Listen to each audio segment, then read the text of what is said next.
Olá, muito bom dia para você. Segunda-feira, 13 de julho. Seja bem-vindo à primeira edição do CNN AgroNews. Eu sou Juliana Camargo. Um ótimo começo de semana para você. E hoje, na agenda do presidente Lula e também do ministro de Minas e Energia, Alexandre Silveira, está prevista a visita ao Instituto Mauá de Tecnologia, em São Caetano do Sul, no interior de São Paulo. A visita ocorre em meio às discussões sobre ampliação da mistura de biocombustíveis. O presidente vai acompanhar os testes que avaliam misturas usando biodiesel no diesel em percentuais de 16% até 25%. E fazem parte da Lei do Combustível do Futuro, que propõe aumentar gradualmente, ano a ano, o percentual de biodiesel no diesel, que hoje está em 15%. A Associação dos Produtores de Biocombustíveis do Brasil avalia que já existem elementos técnicos suficientes para a adoção do B16 e do B17 com percentuais de 16% e 17%. Segundo a entidade, testes conduzidos pelo setor automotivo e pelo segmento, inclusive com 20% de biodiesel, apontam já resultados positivos. A agenda acontece dias após o governo adiar pela terceira vez a reunião do Conselho Nacional de Política Energética, que vai analisar o aumento da mistura de etanol na gasolina, de 30% para 32%. E as Filipinas e também a Austrália registraram casos de gripe aviária das cepas H5N1. Diferente da H1N1, essa linhagem, identificada pela primeira vez em 1996, é mais contagiosa. Na Austrália, autoridades confirmaram o primeiro caso com essa cepa em uma ave marinha nativa. Até então, os casos registrados no país envolviam apenas aves migratórias.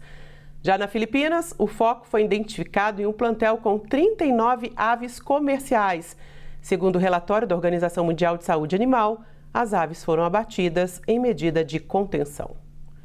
E por causa dos casos de gripe aviária, o Chile, país vizinho, se tornou o maior comprador de ovos aqui do Brasil. Segundo pesquisadores do CEPEA, pelo 5º mês consecutivo, o país liderou as compras e adquiriu, só em junho, 72% dos ovos exportados pelo Brasil.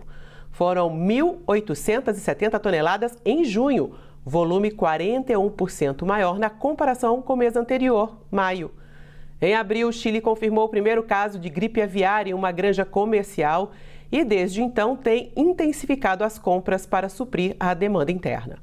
As exportações brasileiras de ovos in natura e processados voltaram a crescer em junho, após o início de ano mais fraco. Ao todo, o país exportou 2.500 toneladas, uma alta de 19% em relação a maio, mas ainda 60% abaixo do que foi embarcado no mesmo período do ano passado. Os dados são da Secretaria de Comércio Exterior. E a safra brasileira de trigo avança com bom desenvolvimento, mas deve registrar queda de 20% na produção em relação ao ciclo anterior, 6.200.000 toneladas. Esse dado é da Conab, a Companhia Nacional de Abastecimento, que fala que a menor produção se deve à menor área plantada, 13% menor. Outro risco é a possibilidade do El Niño, que pode trazer chuvas intensas no sul do país durante a colheita, comprometendo a qualidade dos grãos. Essa semana, o Departamento de Agricultura dos Estados Unidos também reduziu a estimativa para a produção global do cereal. Para a safra norte-americana, a estimativa é de 42 milhões de toneladas. Esse volume é o menor já produzido no país desde 1971. Tanto o Brasil quanto os Estados Unidos deverão importar mais trigo, principalmente da Argentina. E ainda falando em El Niño, o NOAA, que é a Administração Oceânica e Atmosférica dos Estados Unidos, atualizou as projeções para o fenômeno climático, com efeitos extremos. A agência agora aponta 81% de probabilidade do fenômeno atingir a categoria muito forte entre outubro e dezembro. A última projeção falava em 63%. No Brasil, os impactos variam de acordo com a região. No sul, a expectativa é de mais chuva e já no centro-oeste, o risco é de atraso no início das chuvas, o que pode comprometer o calendário de plantio para a próxima safra de soja. E o CNN AgroNews, primeira edição desta segunda-feira, fica por aqui. Outras notícias do agronegócio você acompanha ao longo da nossa programação. Vem aí CNN Novo Dia. Uma ótima segunda-feira para você e até mais.